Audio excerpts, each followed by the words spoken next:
Welcome, Fright Night Vault listeners. The tale you're about to hear drifted in with the fog, wrapped in dust and memories carried on the creaking wheels of a rusted cart. A woman, a yard sale, and a chest that never should have been opened. Not at 3 a.m, not ever. It began on a Thursday, sometime around 11:42 in the morning, when Elise Henderson took a walk she hadn't planned. She had just finished her shift at the dental clinic, one of those quiet, gray offices with the sound of suction tubes echoing down linoleum halls, and decided to clear her mind before going home. The late summer air was thick and warm, still holding on to the sleepy decay of the season. Leaves hadn't yet turned, but there was a dryness to the wind that hinted at endings. Elise didn't usually stroll the neighborhood, not out of fear, just routine. Home, dinner, shower, bed. A woman of tight circles and safe decisions. But that day, her legs carried her toward an unfamiliar side street, the kind of narrow lane with houses too close together, porches overgrown, and fences that leaned like tired shoulders. It was there she saw it, a yard sale, if one could call it that. No cheerful signs or folding tables, just a sagging canopy, a few rain-stained sheets spread across brittle grass, and a collection of old furniture, porcelain dolls, and rusted fixtures scattered like forgotten memories. Behind it all stood a house she'd never noticed before. It looked old, not in the charming way, but in the way things look when no one remembers who they once belonged to. The front windows were shuttered, the front door cracked just wide enough to reveal shadow. A small, handwritten sign pinned to a nearby post read, "Everything must go, no questions, no returns." Elise almost walked past, but something on the far end of the setup caught her eye, tucked behind an armless mannequin and a toppled birdcage. A chest, wooden, maybe mahogany, about the size of a laundry basket, carved with patterns she didn't recognize, swirls and arcs and strange flower-like shapes that seemed to shift slightly when viewed from different angles. It had brass handles, faded and oxidized, and a lock plate with no keyhole, just a smooth metal face like a closed eye. Elise stared at it longer than she meant to. An older woman stepped out from behind the mannequin, as if conjured from the corner of Elise's gaze. She wore a threadbare cardigan, her silver hair twisted into a loose braid that draped over one shoulder like a vine. "That one's special," she said. Her voice sounded like floorboards settling under weight. "Not many people notice it." Elise blinked. "Is it for sale?" The woman nodded. "Everything must go." She gave no price, just a silent nod, as if the transaction had already happened the moment Elise asked. Despite herself, Elise reached for her wallet. $12. That's what the woman eventually took. No receipt, no thank you, no smile. Just a whisper Elise wasn't sure she actually heard. "Don't open it before 3. The words followed her down the street like the scent of burning wood.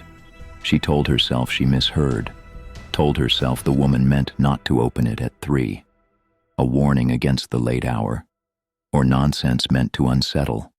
But as she carried the chest to her car, she could swear it felt warmer than it should have, as if it had soaked up years of hands and breath and secrets. Elise lived alone. Her townhouse sat near the end of a cul-de-sac, beige siding, black shutters, the kind of place designed to never be remembered. She kept it clean, tidy, quiet. She placed the chest upstairs in her spare room, the one meant to be an office, but now home to unopened boxes, a broken printer, and a dusty treadmill. She didn't try to open it that day, but she checked the time often. By 2:37 p.m., she had already walked past the door 5 times. By 3:15, she stood inside the room, staring at the chest from across the carpet. She reached for it, just once, and pulled her hand back. Something about the smooth metal plate where a keyhole should have been. It gave her pause. It didn't reflect her face. It showed nothing. Not shadow, not ceiling. Just a flat, featureless glint like moonlight on still water. That night, she dreamed of old wood and whispering hinges. The next morning, she found the spare room door ajar. She never left it open. She chalked it up to distraction. Elise was practical. Her job demanded it. She didn't believe in ghosts or curses or anything beyond what could be cleaned, cataloged, and controlled. Still, she threw an old towel over the chest. Just to be safe. Days passed. Each evening, Elise would walk past the room, never entering. The towel stayed in place, but sometimes she could swear it moved. Just a bit. As if someone had tugged the corner and then changed their mind. By the fifth night, she began to hear sounds. Nothing dramatic. No knocking. Just a creak. The kind of sound a house makes when it breathes too long between owners, or when something inside forgets it shouldn't move. It was 1:44 in the morning when Elise first woke up. No thunder, no power outage, just an overwhelming feeling that someone had entered the room. She sat up, heart pounding. Her eyes flicked toward the hallway, expecting darkness. But instead, she saw a sliver of light, pale, faint, leaking from the door of the spare room. The door she knew she'd shut. She got up, every muscle aching with dread. The carpet felt wrong beneath her feet, almost damp. She padded down the hall, each step heavier than the last. She placed her hand on the knob. The door swung open before she could turn it. Inside, the towel was gone. The chest sat bare and silent in the middle of the floor. The air smelled faintly of copper. She didn't go in. Not that night. Over the next few days, Elise stopped sleeping properly. She told coworkers she was fine, blamed it on allergies, work stress, but her skin grew pale, her eyes hollowed, and still the chest remained untouched, physically at least. Mentally, it consumed her. She began to dream of halls that didn't exist, of mirrors that showed things moving behind her, and of a voice, low and gurgled, murmuring beneath the floorboards. At work, her hands shook. At home, the lights flickered. And at 3 a.m, every night without fail, Elise would wake to the soft scrape of wood against wood, as if something inside the chest shifted. She finally broke on a Sunday. The air was sharp with wind and dried leaves, and the town had fallen silent. She had canceled brunch with a friend, locked her doors, drew the curtains. By 2:49 in the afternoon, she sat cross-legged in front of the chest. She touched the brass plate. Still no keyhole, still no latch. But when she pressed her palm flat against it, she felt warmth, a pulse, like a heartbeat. The room dimmed. The carpet beneath her fingers felt older somehow, brittle and thin like dead skin. She pulled back, gasping, but something in her had changed. The rational part, the dental hygienist, the schedule keeper, the woman of logic and habit, it had splintered, and something else had taken root. She made a decision. That night, when the clock struck 3, she would open the chest. It began at 2:59 in the morning. Elise sat in the spare room, legs folded beneath her, hands trembling in her lap. The chest sat in front of her like an altar, waiting, patient, alive. The light in the room had dimmed, though every bulb in the house still worked. There was a dullness to it, a soft, dying hue that draped the room in dust and silence.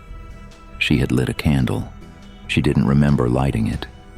The air felt wet, not with moisture, but with something heavier, like fog made of breath. The second hand on her watch ticked louder than it ever had before. And then it stopped. Her breath caught in her throat. She looked down. 3 o'clock, sharp. The brass plate on the chest clicked, not loudly, not violently, just a small, polite tick. like the start of a very old music box. The front edge of the lid lifted just half an inch. A warm exhale puffed out from the seam, not steam, not smoke, just breathe. And inside that breath, something spoke. Not in words, not in language, but in memory. Suddenly, Elise wasn't in the room. She was standing in a hallway she didn't recognize, wallpapered in patterns that shimmered like oil. The floor beneath her was too soft. The doors lining the walls were too tall. The ceiling sloped inward like a narrowing throat. She turned, but found no end. Only more hall. Only more doors. A voice crawled down the walls. "You opened it. Now we remember you. Now you remember us." She walked. She didn't want to, but her legs obeyed something older than fear. Each door she passed whispered, not her name, but things about her, failures, lies, regrets no one should have known. The sixth door on the left swung open on its own. Inside was a room made entirely of mirrors, and in each one, Elise saw a different version of herself. One crying, one rotting, one digging something from the back of her own throat with trembling fingers. All of them turned to look at her at once. You brought it home. You fed it sleep. You gave it your name. Elise screamed, but no sound came, only silence. And from the center of the mirrored room, something stood. It was shaped like a woman, but it wasn't. It wore her face, but stretched, skin too tight, lips too wide, and teeth that jutted outward like wet glass. Its eyes had no iris, no white, just depth, endless, wet blackness that drank her gaze. "Let me out, Elise. Let me out. Let me wear you." She turned to run, but the hallway had folded. There was no door behind her, no hallway, only the chest. Open now, waiting. She shot upright in her room, back in the real world, gasping, but the chest was no longer shut. The lid had peeled all the way open, and inside was nothing. At first, just shadow, deeper than should be possible, darker than space under a bed, the kind of black that doesn't exist in this world. Then something inside began to climb out. First a hand, slender, gray, with too many joints and fingers that ended in small, ridged knobs, like teeth. Then an arm, then the head. It was her face, perfectly hers, except for the eyes. Still that void, still that hungry, dripping black. The thing climbed out of the chest, and the chest grew, expanded like lungs. With each inch it opened, the room grew colder, and the lights in the rest of the house, they died, one by one, until only the candle remained. Elise backed away, trembling, whispering to herself. The thing stepped forward. It wore her body like memory wears guilt, familiar but wrong in every detail. It smiled. Its jaw clicked as it moved. "Thank you," it said. Its voice was hers, but layered, as if a choir of corpses spoke in perfect mimicry beneath it. "I've been watching. I've been waiting. I've been practicing." Elise ran. She made it halfway down the hall before something stopped her. Not a hand, not a pull, just wrongness, like trying to breathe in a vacuum. She dropped to her knees. Blood dripped from her nose. Her ears rang with whispers she couldn't unhear. Behind her, the thing walked slowly. It wasn't in a hurry. "You are so full of quiet, Elise. You're perfect." Elise crawled toward the stairs. Her hands shook. Something was growing beneath her fingernails. Tiny black threads like veins drawn with ink. She made it to the front door, threw it open. But there was no street, only fog and walls, as if the world had folded in on itself. Her house was now a box, a chest, and she was inside it. The thing stepped beside her. "This is what you opened. It's not a chest, it's a mouth, and you are now the tongue." It placed its hand on her shoulder, and Elise felt herself splinter, not break, split, her vision blurred, her body shivered, and then she was standing outside herself, watching. Her body stood still. The thing now wore it fully. Her expression returned, her posture perfect, and inside the eyes, those hollow voids, she saw herself screaming, trapped. The entity smiled. It turned, walked up the stairs, back to the spare room.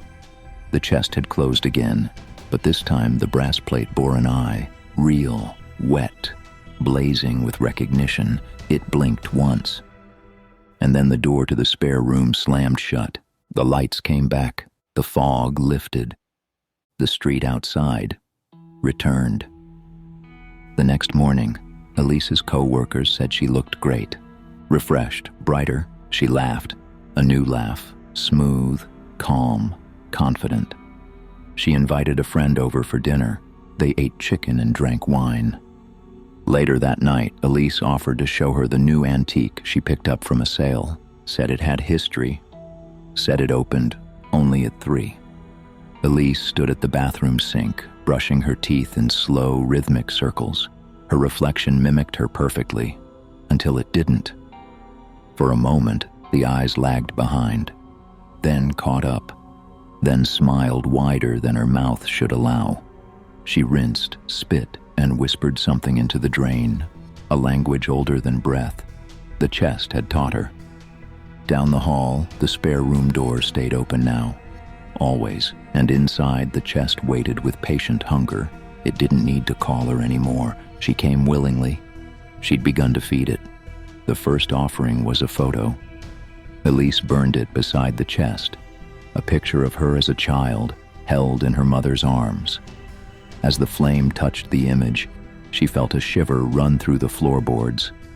The air inside the room shifted, and from within the chest, something sighed. The second offering was a memory.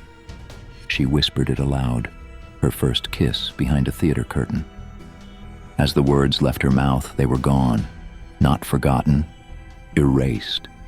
She could no longer recall his name. By the fourth offering, Elise had stopped choosing. The chest pulled what it wanted, and she let it. That Sunday, a neighbor named Craig rang the bell. He smiled too wide, brought banana bread, asked if Elise wanted to grab coffee sometime. She smiled back, then invited him in. He never left. His car sat in the driveway for 2 days before his sister came looking. She knocked. Elise answered, said Craig had left hours ago, said maybe check the park. Later that night, the chest groaned. Full, for now. The changes were subtle. Elise's reflection didn't always follow her anymore. Sometimes it looked away, sometimes it watched. Her voice, once soft and measured, now came out smoother, deeper, with an echo that seemed to crawl along the walls behind her. When she slept, she didn't dream. She remembered places she'd never been, doors she'd never opened, people she'd never met, all screaming her name, but they didn't call her Elise. They called her by something else, something the chest had whispered. Uvlath. The chest changed shape one morning. Its sides warped, the lid widened, and symbols began to rise across the wood, vein-like, glowing faintly beneath the surface. The brass plate pulsed, no longer smooth, but now an open, lidless eye. Elise knelt before it, whispered thanks. The house around her creaked like a throat clearing. At exactly 3 a.m, the chest opened itself. No sound, no sudden motion, just welcome. Inside was a void, a hunger shaped like stairs, and from the bottom, voices rose. They spoke in tandem, dozens, hundreds, each one Elise. She crawled forward. The next day, no one remembered her. Not co-workers, not family, not neighbors. Even her birth certificate had vanished from city records. But the house remained. Real estate agents found it vacant, clean, no sign of damage, Only a single object in the upstairs room, a chest too heavy to move. They listed it as a fixture, an antique. Weeks passed. A couple moved in. They laughed at the furniture, said they'd use the spare room for storage, maybe a nursery one day. They never asked about the box. Until one night, around 3 a.m, the wife heard something creak. She got up, opened the door, and the chest was open. Waiting, the vault does not close. It simply waits for the next name. If the shadows followed you through, check the channel, Fright Night Vault, for more things that whisper when you sleep. If you made it this far, you're one of us. Subscribe so you don't miss what crawls out next. If you have a horror story of your own, feel free to drop it in the comments. You never know, the next story could be yours. See you on the next one.